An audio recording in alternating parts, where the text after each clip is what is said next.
life is what you make of it. Like, you can't wait for other people to kind of give you things or doors to open, and you kind of have to just build it yourself. And when the process of building it yourself, other things will happen, good things will happen. You'll attract that kind of energy and stuff. Like, I didn't get into sketch comedy to start a sketch comedy festival and to have all these new friends as an adult and kind of have my world grow and spend my nights laughing with some of the funniest people I've ever met. Once I started building that world and leaning into it and committing time to it, like, the other stuff grew and blossomed, and now the tree's bearing fruit. And now that it exists, that's something that's the shade of the tree I get to live under. Welcome to Media in the Mix, the only podcast produced and hosted by the School of Communication at American University. Join us as we create a safe space to explore topics and communication at the intersection of social justice, tech, innovation, and pop culture. All right, welcome back to Media in the Mix. I'm your host, Grace Ibrahim, and today we're welcoming Isaiah Headen, a double SOC alum, to the podcast. Thanks so much for being here. Thank you so much, Grace. Appreciate it. Absolutely. So to give you a little background on our guest, Isaiah has built a career in broadcast post-production as a senior creative editor for over a decade, combining his storytelling passion with his technical skills. Isaiah's work includes promos, documentaries, commercials, music videos, and short films for clients like GSA Public Buildings Service, American Heart Association, PBS, and the World Bank. My sister works at the World Bank, so that's awesome. Pretty cool. Notably, he edited documentaries for the Nation to Nation exhibit at the National Museum of the American Indian and was the lead editor for the Bloomberg 2020 campaign. In his spare time, Isaiah is a photographer and comedy writer, which I'd also love to dive into today.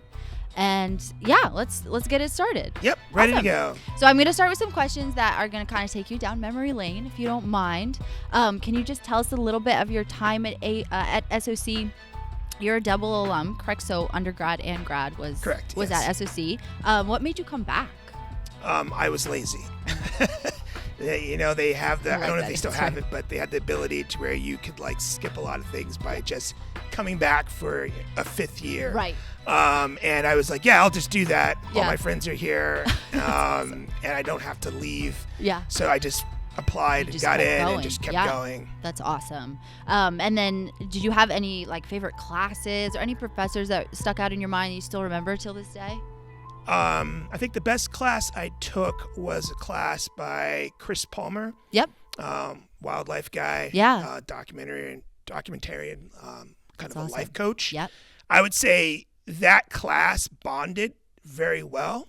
Okay. And not only did we enjoy the class and got to know him, but like we all got to know each other very well. Yeah. And I'm still connected to a lot of those people where we've kind of like helped each other out throughout our careers. That's awesome. And it's like a lot of the film classes I took growing up through here, people went off to different things, but for some reason that class was like we were locked in. Right. Whatever next project, like even after the class ended, we kept working with each other. Right. And I just didn't experience that in any other class. That's awesome. We always stress on this podcast because, for any prospective students or current students that you like network not only with your professors but with each other because you never know, who is going to help you out or who you can get in contact with for a project. So love hearing that. And then really kind of diving into it, was there a point at AU that kind of shaped your career aspirations or kind of led you to know like, oh, this is what I want to be doing right when I graduate? So I applied to one school, and AU was the one school because I knew I wanted to go in the direction of film and video. That's awesome. And at the time, AU was the only school in the area that had any kind of film program. Right. Yes, it was all documentary work, so like I didn't really understand that. Yeah. Or broadcast journalism, but they had the studio, which we're in right now. Yep. They had the student-run studio, ATV. Yeah. And they had so much other stuff that I could just get access to it immediately. Yeah. And I was coming out of high school where I was shooting weddings on the side for fun. Awesome. So like I had a lot of camera experience, but like the other side of it, I just didn't have as much access to. And so when you were like, got the tour, that just kind of jumped out as something like I really gravitated to. Yeah. And so when I got in, I spent probably my first 2 years at the ATV studios, just helping every show, editing every show. That's awesome. Running switchboard, running camera. I mean, I used to sleep in the studio. Really? Yes, I would edit all night, go to sleep in the studio, wake up in the morning, go to McDonald's, which I think is a Starbucks now. Yep. Yeah, and then go to class and then come back. Yeah. But yeah, it was just like the hands-on experience was just like unparalleled. So that's awesome. So by the time I got to an actual class and I could actually like rent gear from the place, I had already like had hours of real hands-on work. Right. So that it was kind of like an easy class because of that. That's awesome. The McDonald's under the tunnel? Yes. Yeah. For anybody who doesn't know, there was a McDonald's under the tunnel. That's where I'd go after some practice. Love that. Okay, so diving into kind of segueing off that into the career. So how did you end up in kind of the post-production aspect of things? I knew that I did not hate editing, where a lot of my fellow students, fellow classmates, if we were doing work projects or anything like that, did not like it. And I actually enjoyed it. Yeah. So for most of the time, anytime I was on a group project, I was the editor. That's awesome. And so between my junior and senior year, my mom was like, you need an internship. You can't not have an internship. So she made me talk to the career counselors here at AU. Awesome. And it literally was like, I forget her name is, she basically was like, this place looks fun. You should apply here. Yeah. And I was like, all right. And it ended up being a small post house basically out of Georgetown. Awesome. Called GTP. And all I did was shred papers and pick up lunches for the entire summer. Yeah. That's all I did. Like boxes of papers and then go get lunch orders. Yeah. Occasionally answer a phone. And I didn't hate it. It was kind of a cool environment to be in. And I got to see like how spots were made and where they went. Yeah. And, it was all promo work and stuff like that. A lot of political work. Okay. And then when I graduated, I needed a job, and that was the first place I went back to. And I was like, hey, remember me? I used to work here like a year ago. I need a job. And they hired me. Wow. Right on the spot. Okay. And so I just kind of like came in the door as an E2, right? Kind of a production assistant, and just did a little bit of everything and worked my way up. And then one day found myself in the editing chair. Right. Because I had all that experience through class, and on the side, it was like sink or swim, which is a lot of media. Yeah. If you're in this business, a lot of the times it's like, can you do it? We'll find out. Yeah. And throw you in. And if you don't drown, they keep throwing more things at you. Right. And I didn't drown, so I was able to keep going. And good for you. That's how awesome. Became an editor, basically. Yeah. And that's kind of leads me to my next question, which you might have answered just a little bit, but I love asking this question because a lot of what we try to do on this podcast is kind of bring people from all walks of life, and then kind of just to give an insight into kind of what the path was to senior editor, let's say. If someone's like, that's my goal, I want to be in the editor's chair, do you have any advice, any recommendations based on your experience on kind of how to get there? To get to the senior editor position, I think there's so many more avenues now than there were before. And there might even be like different versions of what a senior editor is. Right. Like a lot of the stuff I work on is for broadcast TV or the web. Okay. Right. But, social media is a big thing. I know there are people who are cutting videos for Mr. Beast that are probably making good money, So like, there's much more avenues now than there were back in the day. Yeah. But you will probably start off as a grunt worker, as someone who's shredding paper and picking up orders, lunches, and like getting those small details down. Because once people can trust you and know that you're paying attention and that you can follow steps, and you're not just wishy-washy, and you can show up. Like showing up's half the battle. Right.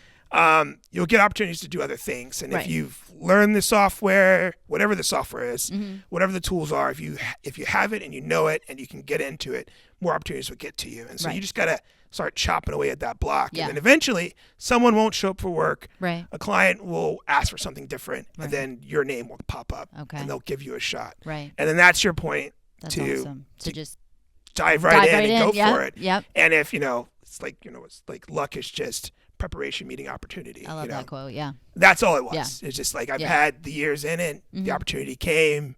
I was ready to go. I didn't drown. I could work my way up. And so I worked at GTP for 4 years. Kind of went from a junior editor to where I was, pretty seasoned editor. I had my own clients that were coming to work with me directly.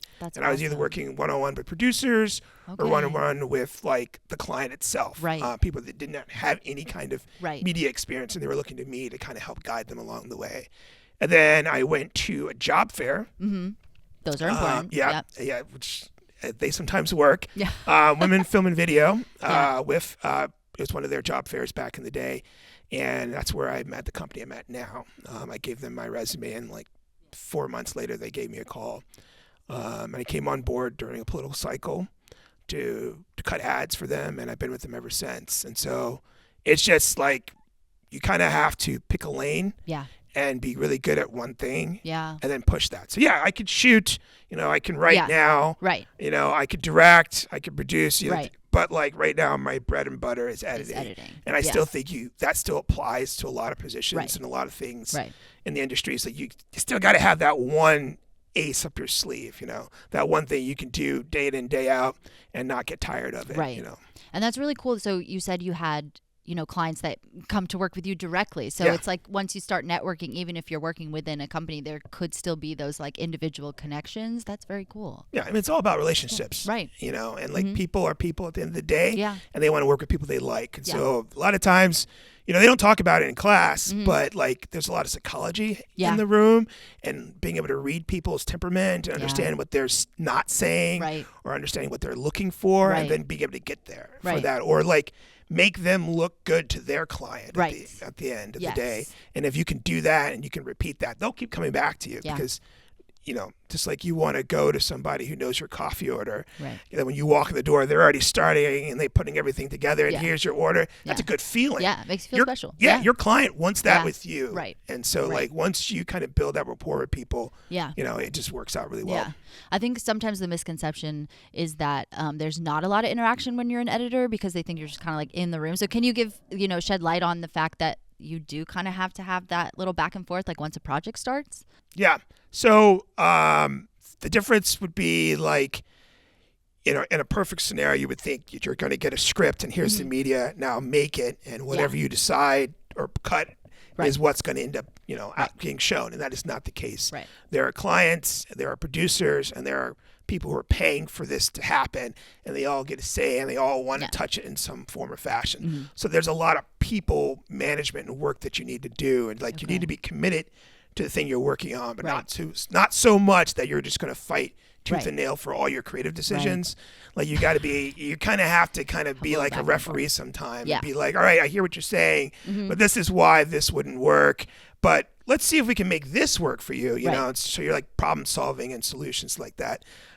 Before the pandemic, I had a client in the room with me almost every day, and we were working on a lot of stuff. And then thanks to Zoom, and just work from home culture, that's kind of shifted since then. And there's less of that. It still happens every once in a while, but now it's more like through Zoom calls and through communication with teams or anything like that, where you're kind of still having that day to day, but they're just not sitting behind you watching you edit, because they realize, I could do multiple things and still get things done. But people still come in every once in a while, and you kind of have to build that rapport and welcome people in, show them around the office, like get them settled, show them where the coffee is, the bathroom is. We sit down, we talk about their project, we go over their media, we go over what the script, we go over what their end goal is, and then we start working toward that direction. Right. What's the vision and how can we get there type of thing. That's awesome. Speaking of the pandemic, I wanted to talk a little bit about the Bloomberg 2020 presidential campaign.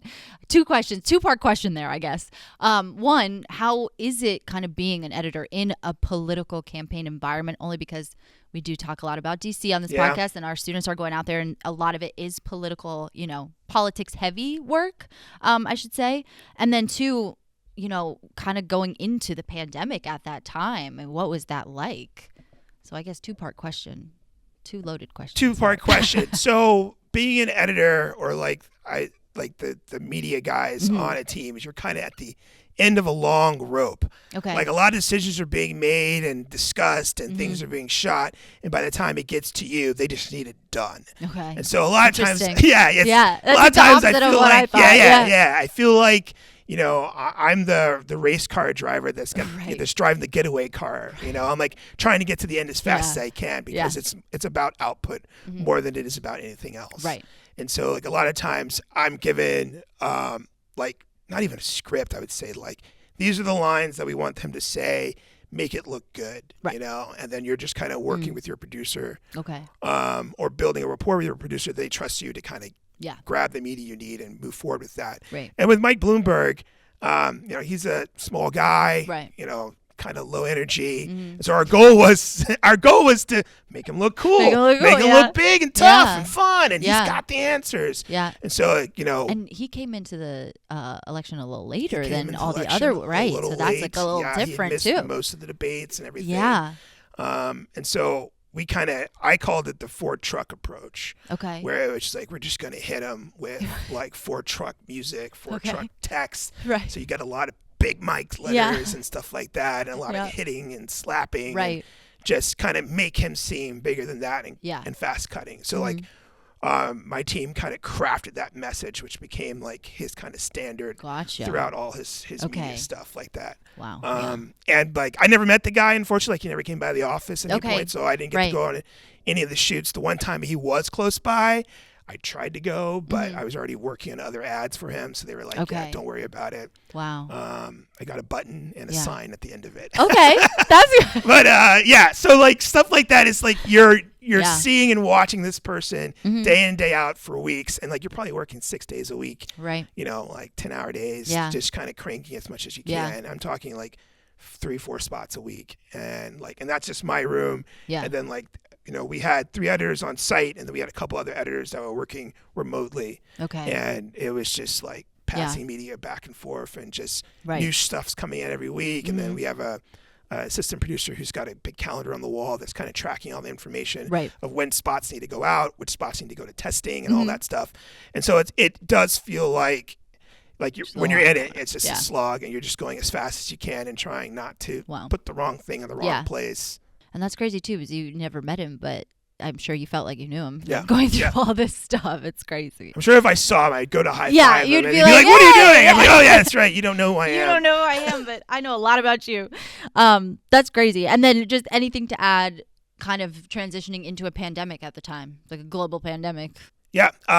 So our office sent everybody home, and about 5 of us stayed behind. We're a company of 50 people, and so like, because all our media's kept centralized at the office, like if somebody needed something, a file they couldn't get access to, someone needed to be able to get there for that. And I was one of the 5 that volunteered to stay behind, which was kind of cool to see the city. So I got to commute in while the city got boarded up. There were the riots, there were the protests.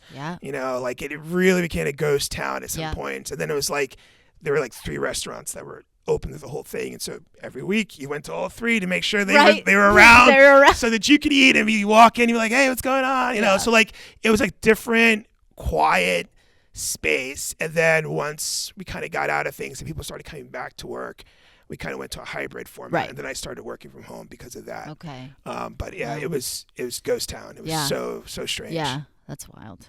And then I know you do some like motion graphics work as well. And this is kind of we really pivoted here, but how do you see anything changing within the world of editing and motion graphics with just all of the technology that's coming up today? Like, do you see it going anywhere? Do you have any predictions? I mean, when I graduated, I was editing stuff in SD, standard def, like everything. And then HD was the big cool thing, and we got to get, a 1 terabyte drive cost $1,000. You know, like it was like a big deal to get that stuff, and now you can get 5 terabytes. For like $250, and it's insane. And so like, technology is always getting better, and our equipment is always getting cheaper, and it's like one of the few industries where that is actually happening. Wow. I mean, like the cell phone you have now, the camera on that was better than the camera I could rent from AU. For sure. Like 100%. And like, that's insane that everybody has one of those. And so like, it's less more about like the storytelling has changed or anything like that. It's more like the tools you can use and the access to what you actually have is like insane, and is constantly expanding. Wow. I mean, things. I love TikTok. I actually like editing on TikTok. Okay. And I'm like, the idea that I could even do this and it could be this complicated or look this good and never have to leave my phone is an insane thought. Yeah. So like more of that's going to happen, whether it's, it's AI kind of going in and giving you a base layer or something that you can then go in and manipulate, or it's doing 3D space where you're working in with the VR gear and you're editing in, 3D space. And, I don't know where it could go, but just watching the last jumps through the last 2 decades that I've been out from school, like it's insane to see the growth, and I can only imagine that it's just going to keep accelerating. You know? And so like compositing skills are very good, very key. Knowing rhythm and pacing is still very important. And having a basic understanding of how to get around Okay. Program is still key. Right. Like, thankfully, if you forget something, there's a YouTube video about Right, it. You know? right. And it's like literally YouTube at your University, fingertips. yeah. And that's pretty Mhm. common amongst most editors and, you know, graphic designers Right. and stuff like that. Like, you know everything, but you got, if you can look it up, it's like you can get to the answer faster. So like Right. knowing where the answers are is just as key. That's awesome. And very true. Yeah. I kind of want to go into the creative process from here. So how are you kind of approaching storytelling in your projects, whether it's like a political campaign or a promo or commercial, whatever it may be? What are the key points that you think are important for, you know, developing a narrative and kind of having that resonate with your audience? I'm always looking for simplest message Okay. and point of view.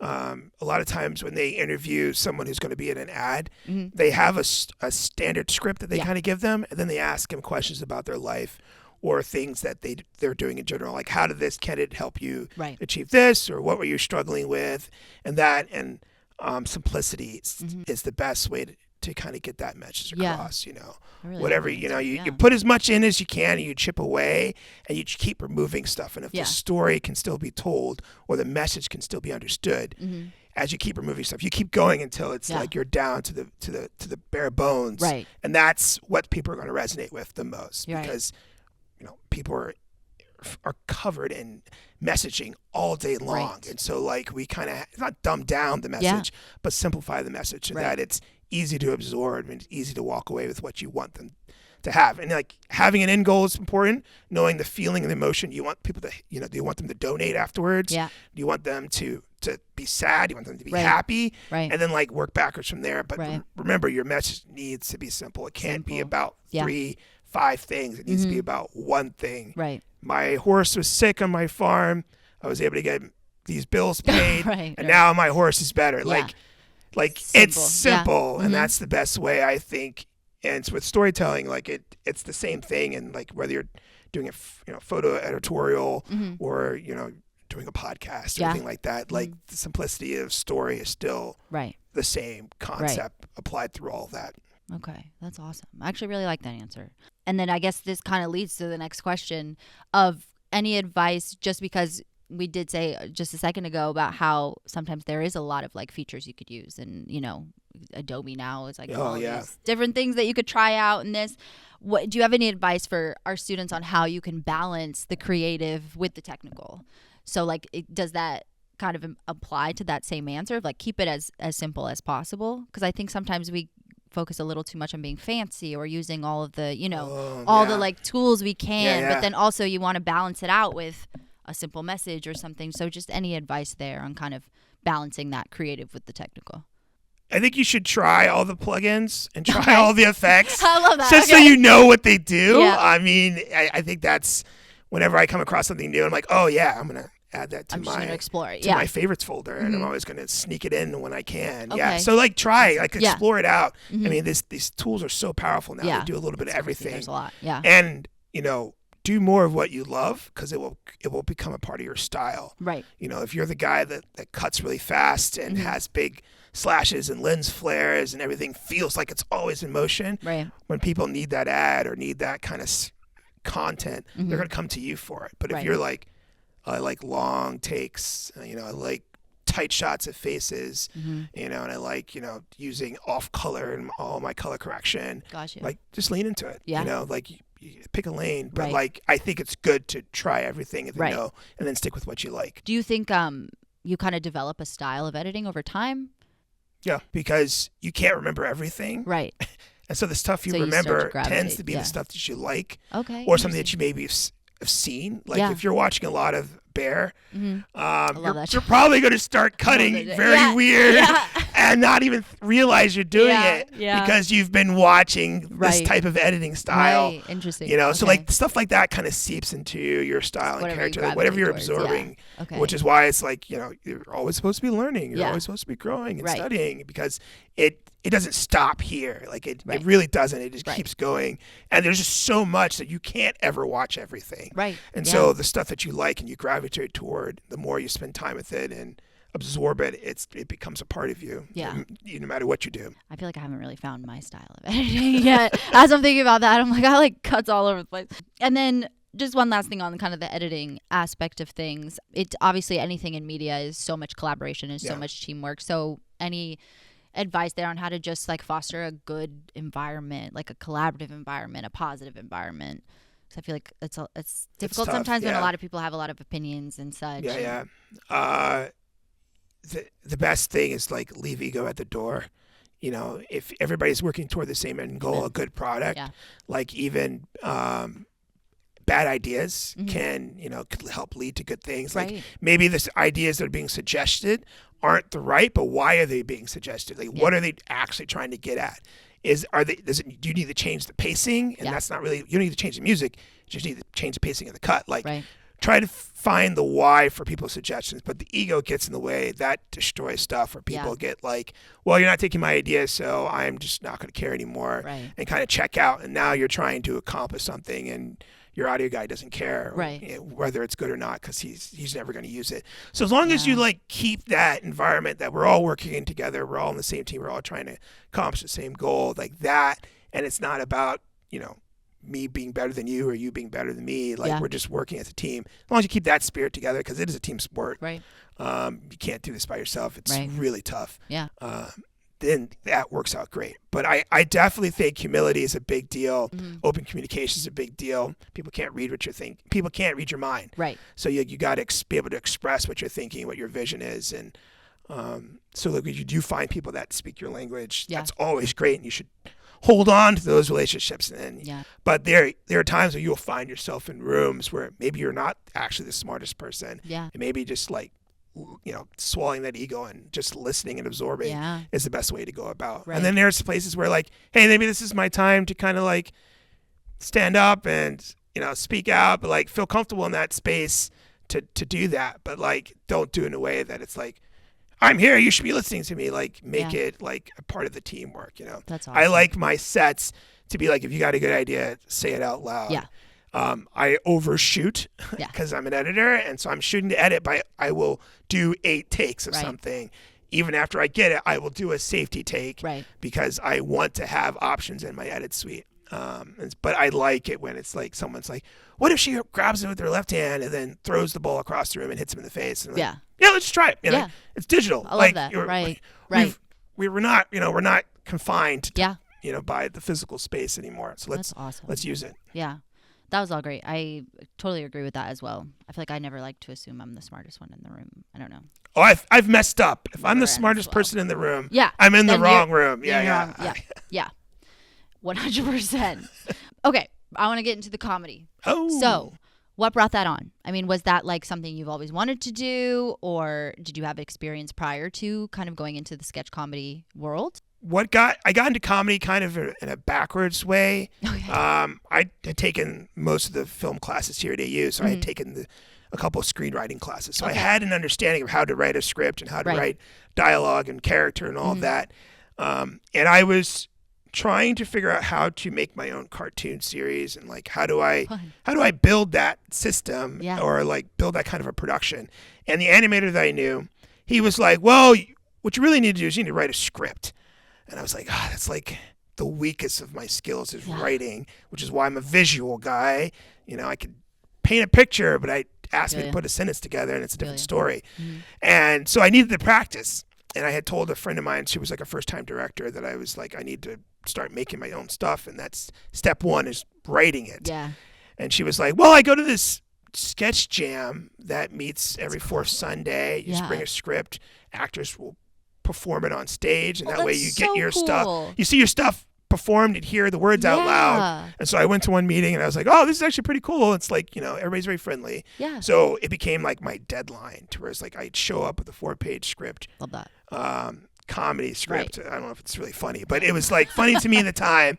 And then watch actors perform it. Yeah. And that was a really great experience. And then when the group that was running that moved to Chicago, a few of us that were left over that were attending were like, let's form a sketch comedy team. And I was like, I still need to write. Yeah. I still need that because I'm not great. Yeah. And so I joined the team as a writer and took pictures of the show. I didn't want to perform. I just wanted to write. Okay. And and it just blossomed and grew into this, bad medicine comedy that it is today. But that's just, it was never the intention to go into comedy. Like it's not like I enjoy it. I think it's funny, but it Yeah. was never like the thing for me, you know. That's awesome. How do you approach kind of like in that 4 weeks before, you're like, I have a deadline. How do you kind of approach that?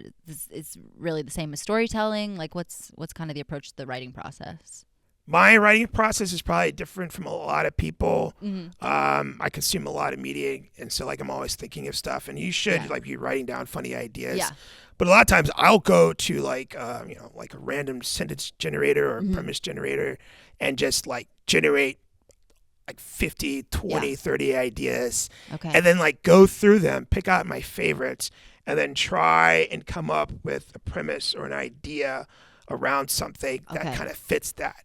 Okay. I kind of like the randomness where like it keeps me from having to like come up with a starting point. I can take something and be like, ooh, that cup would be really funny if it had like funny sayings on it. Like Right. what are some funny sayings I could put on a cup that shouldn't Right. be on a cup? Yeah. And then like I could branch out from there. Right. So like I'm taking those as nuggets and planting them, and then like, taking the ideas that are the strongest or the Yeah. easiest to write because they're actually good. Right. And then writing those full out, Okay. That's awesome. And the sketch comedy, it's short storytelling. Right. There's a beginning, a middle, and end. There are 3 beats. You take a joke or an idea and you escalate it to Right. to its peak. Right. There's a limited characters, usually Yeah. in one space. Dialogue needs to be simple so that you can Yeah. understand it. Somebody's going through an emotional change. They start happy and get mad, right. or they start sad and get scared. Yeah.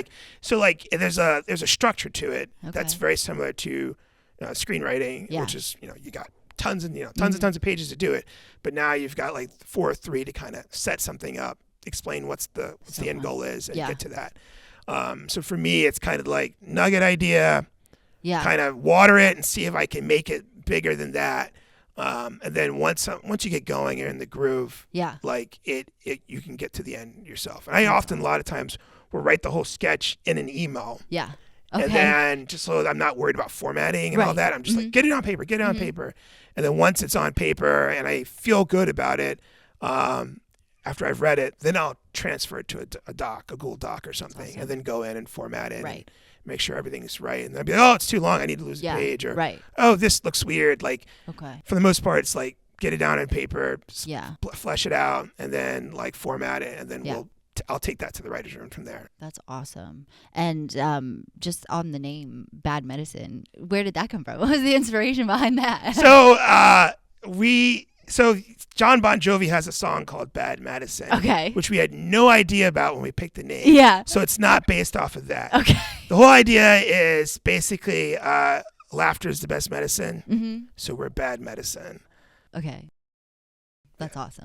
Like simple. I like it. Simple, yeah, Once yeah. you said the But explanation, I was like, so many people are like, you understood. guys are Bon Jovi fans, yeah. right? I was like, I didn't know you had a song called no Bad idea. Medicine. I won't lie. No idea, yeah. That's awesome. So you guys are traveling like all across the country, kind of major cities, and doing these. Do you travel with the group? Are you traveling with yeah. as the writer as well? We do. There's a festival circuit awesome. in America. Right. Yeah. Yeah, so a lot of major cities have a sketch Yeah. comedy festival or a comedy festival Okay, where they invite cool. out-of-town acts to come perform, and there's like certain numbers of them throughout Yeah. the year.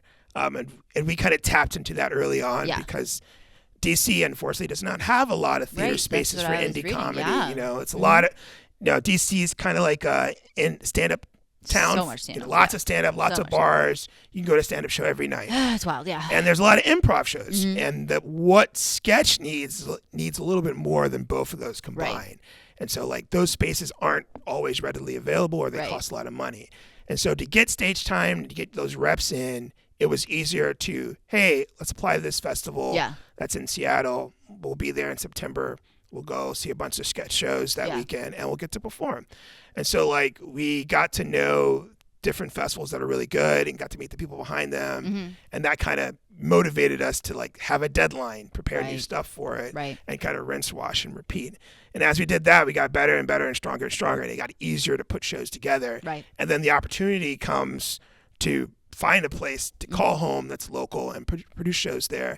And now that we have the reps in, like it's something that we can kind of flip and change our focus from traveling to doing more local home shows. Right. So there was a time where like most of our shows were on the road. Yeah. And now a majority of our shows are local here in DC. That's awesome. But we're still doing road shows. Like we'll be in Seattle. Okay, cool. In September. Yeah. Well, we got to get info on the next show in DC because we'd love to. Yeah, come out. It's a good time. It's a party. I recruit them. We're going. We're going. Yeah. And Veronica's been. She's been to one of my shows, but she like got seated in the front. Oh, okay. This was not the plan. I was like, I'm so sorry. I did not put you there. But it was okay. I feel like you made it up. But 2 questions here as well in the comedy. So, do you have a favorite sketch that you've written? I have a sketch that it's called Chef Crazy Joe. Okay. And it's this chef who is teaching people how to make hot chocolate. Okay. But it's how to make hot chocolate with a taser. And so the whole idea is that you bring an audience member on stage and you make them put an apron on and you have all the ingredients laid out. Yeah. And then you start to like, all right, we're going to teach you how to make this. And then you reveal that we're going to make it with a taser. With a taser, yeah. The first time we ever did it, I couldn't find something that looked like a taser, so I grabbed like a tool from the closet that kind of looked like a taser, but it really didn't have the taser gun shape. Yeah. Well, the kid had no idea. The person we invited on stage had no idea it was fake. Okay. And they just like immediate fear hit their face. Oh, no. It was great for like the audience loved it, but like I didn't find out till afterwards that they were like, oh my god, this guy has a real taser on stage. And so like it's the whole bit, and then like you're watching me like wave the taser around, and then I start yelling at this imaginary raccoon that's off stage because I'm Chef Crazy Joe. And then at some point a real raccoon shows up with a bat and basically beats the crap out of the entire set and threatens me because it turns out I have stolen the hot cocoa recipe from the raccoon. From the raccoon? Yes. And the reason I have a taser because you're supposed to tase the raccoon. Yeah. Okay. And that's what it's for. And that's what it's for. Yeah. Chef Crazy Joe. I love that. And do you bring people from the audience up a lot, or is that like we try to do like once or twice a show. Okay, fine. You know, it just the it energy just is electric. Yeah. It just adds That's a layer. awesome. Yeah. We made 2 people wrap gifts before while wearing like different weird Christmas like gloves and stuff. Yeah. And oven mitts. We Such a made bad gift people wrapper. battle with saxophones on stage. Like we played a song and then they had to like, mime that they were playing a saxophone and like people got really into it. So and the winner got a chocolate cake. Yeah. So like, fun. So there's like audience participation is great awesome. in sketch. Like, that's awesome. That's a layer. And then just last question on this. What do you think comedy's superpower is? Like, why do you think so many people are just drawn to like the comedy world? I know like everybody I've talked to in the last year is like, I love going to watch comedy. Is there anything that after being around so many like audiences and, crowds, if you could speak to that? Yeah. Comedy is interactive in a lot of ways. The energy you give the comedian kind of gives back to you, right? There's a conversation piece. Even if you're watching people improv a scene, you're throwing a word at them, stand-ups doing crowd work, or sharing stories about their life. Even storytelling, I would say, kind of pulls on that give and take kind of relationship.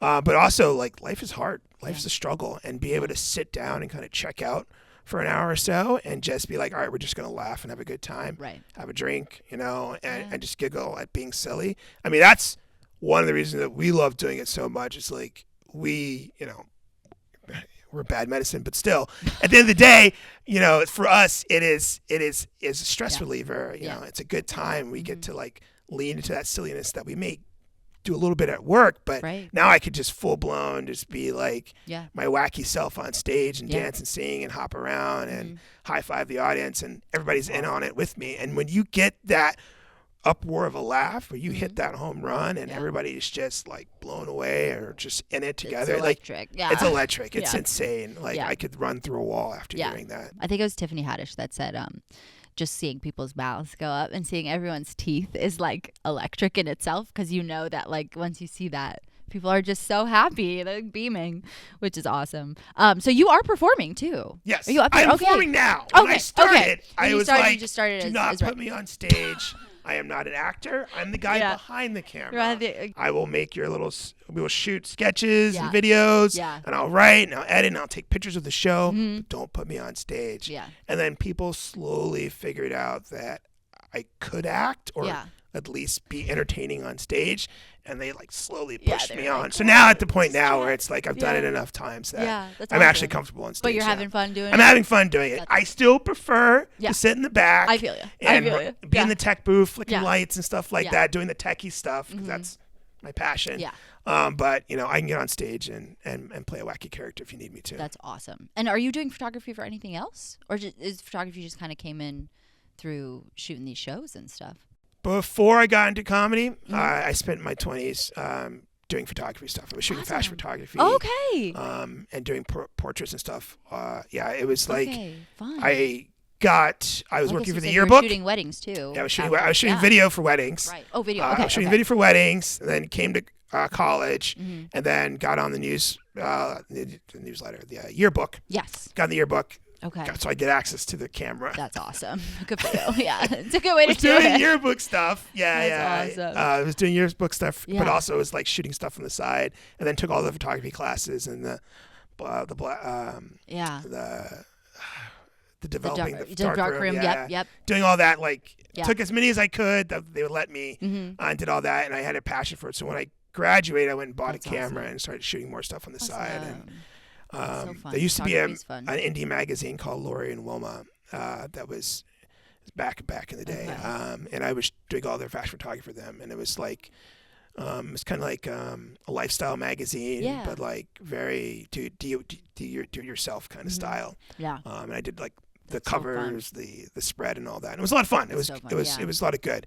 And then the pandemic kind of like really put a lot of stop to the photography stuff. So a lot of my photography clients moved or stopped doing or needing it. Yeah. I do it every once in a while. I still have all the equipment, but it's not consistent as it once was. Yeah. Right.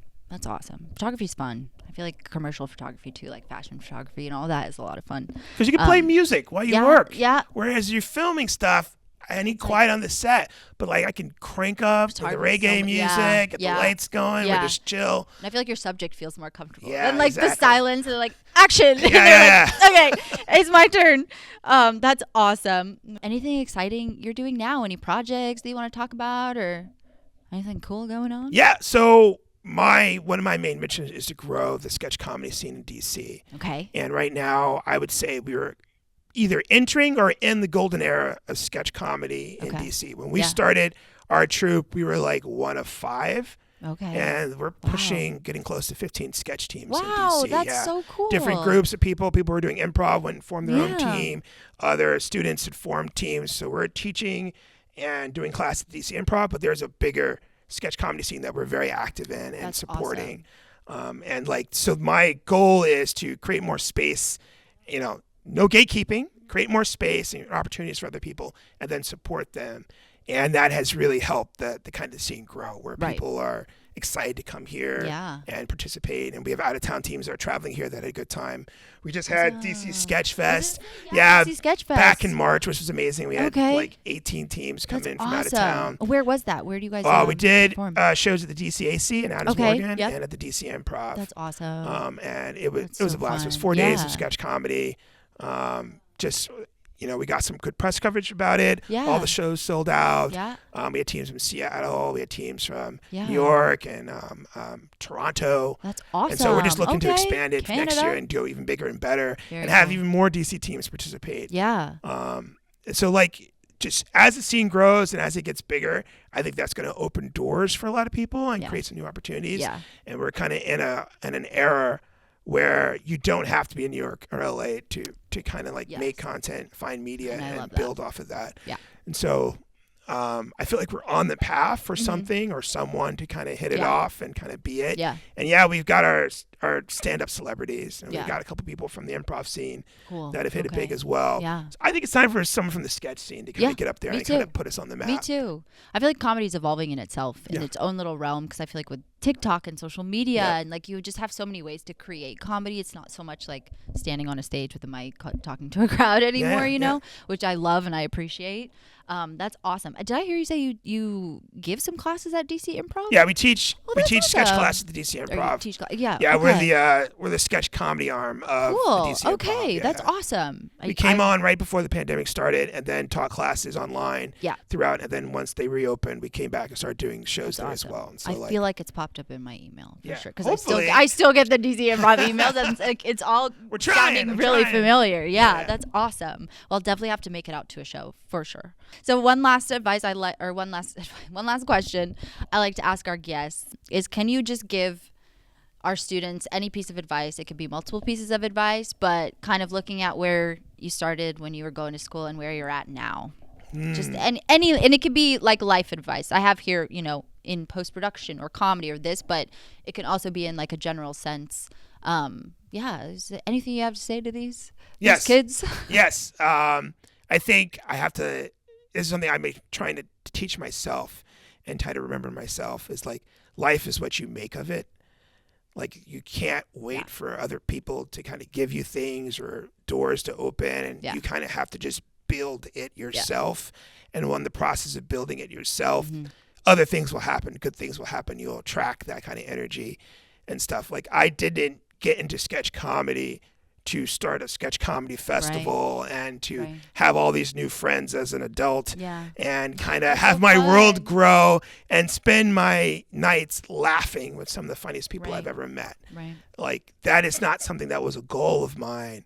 But once I started building that world and leaning into it and committing time to it, like, the other stuff grew and blossomed, and now the tree's bearing fruit. Yeah. And that idea that only exists because instead of me being like, hey, let me into your sketch comedy club, let me be a part of this, like, I built it. Yeah. And now that exists, that's something that's the shade of the tree I get to live under. And I think that applies to whatever you want to do, whether if you want to get into podcasting, broadcast journalism, even if you want to make your own films, indie films, TV shows, whatever. It's like, just go do it. Make it yourself. Make those connections. Leave the ego at the door. Connect with people. Yeah. Build relationships. Yeah, that's really what it is. That's what networking is. Right. It's just connecting with people. Remember their birthdays. Remember where they live. Like, just let people know that you do care about them. That they're just not. You're not just a stepping stone. Yeah. Like, it actually means something to you. And build your life that you want. If you want to work from home, 9 to 5. Move somewhere, do what you got to do to make that happen. Like, it's not going to just be given to you. Like, you can build it. Yeah. And like, that reality of like, you want to sometimes, like, coming out of education, like, you're trained to follow grade 1 to grade 2, grade 3, and then you do this, and then someone tells you to do that, and like, then you get out and you're kind of like, oh, what do I do now? Yeah. Do I go to grad school? Do I just go get married? Or should I join Greenpeace? Like, it's like, it's just so open ended. You're speaking to me right now. Yeah. Yeah, for it's sure. so open ended. Yeah. But it's whatever you make of it. Right. There's no wrong answer. It's like, you just build it. Right. I like that you plant the tree and then that's the shade that you're standing in. That's like so profound. I love that. That's awesome.